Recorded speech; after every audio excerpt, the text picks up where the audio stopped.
The Department of Environment and Conservation remains under pressure over the prescribed burn which started the blaze. This latest disaster has again rattled public confidence in the state's key fire organisations. Confidence which was badly shaken in the wake of the Kelmscott-Rollestone fire earlier this year and the damning Kelty report which followed.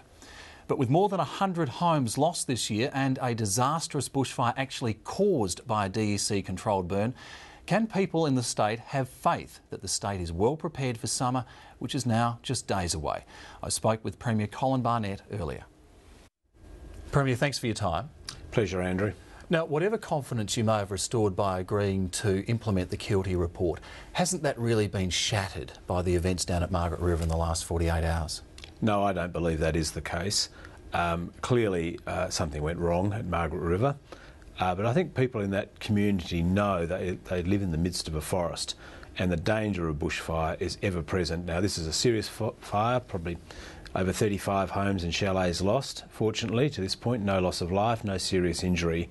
And I think the people of Margaret River were just extraordinarily appreciative of the over 400 firefighters. So that's dealing with a fire which, as we speak, is still burning and still out of control in some areas.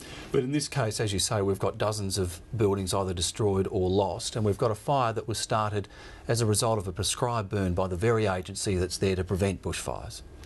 To the best of my knowledge, the situation was that the prescribed burning had concluded. There was an area within the national park, within the prescribed burn area that had not been burnt. Just for whatever reason, the fire went around it. The wind picked up very strongly. An ember blew into that area, that ignited, and then embers then blew outside the national park. Now, that's to the best of my understanding.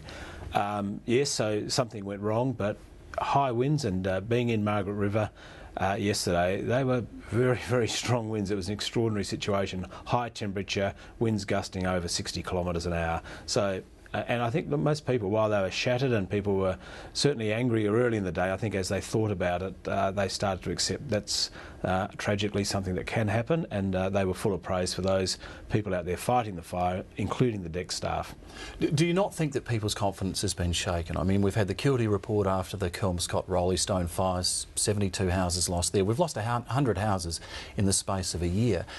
Serious concerns about the way FESA was operating, and now I think a big question mark about the way prescribed burns are being done in this state. Do you not think that people are worried about the fire management in this state? I think people are worried about fire.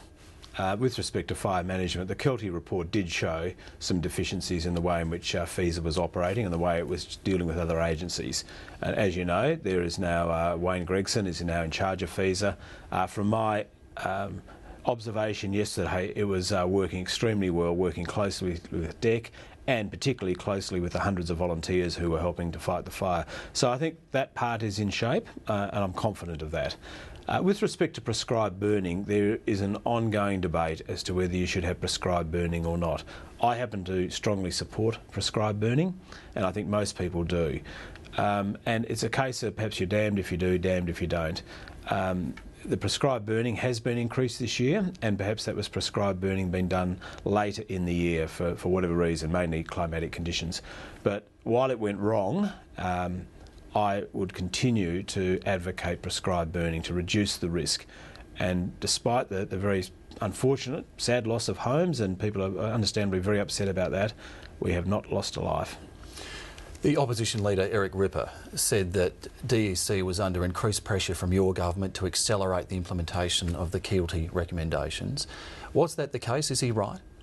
Well, all of the firefighting agencies have a responsibility to accept the recommendations of the Kelty report, and the government does too, and that's why we've acted immediately to change the management and the leadership of FESA, and we will be bringing in legislative change to have the head of FESA, basically a fire commissioner, along the lines of a police commissioner. So there's clearly someone in a uniform in charge, in control. Mr Ripper seemed to be saying that it was increased pressure that meant that they were doing an increased number of burns with an elevated level of risk. Do you see that as perhaps one of the factors that drove this latest fire? No, I don't, but I certainly do acknowledge there were increased burns conducted this year, principally because of the lessons coming out of the Hills fire and the Kelty report, but also we had a relatively wet winter, so the amount of undergrowth and therefore the fuel build-up right throughout the state is high, and therefore there was a need to do more burning this year. Now, you've announced that there'll be a full investigation into this. Who will lead that investigation and what will it examine? Well, those decisions haven't been made, but it will be an investigation that will get to the details of exactly what happened. That will be conducted, I would think, over the coming months. At the moment, the concentration is on dealing with a fire which is still out of control. Because I was going to say whether we need another inquiry, particularly given that we're only 1 week out from summer. What are you doing decisively, either yourself as Premier or these agencies, to reduce the risk of this happening again? Well, we do, as a matter of course, need to investigate every major fire, so that will happen as a matter of course. And whether we learn something new or not, I don't know. We'll perhaps learn a little bit more about prescribed burning and some of the risks, because if you light a fire, that fire is going to burn.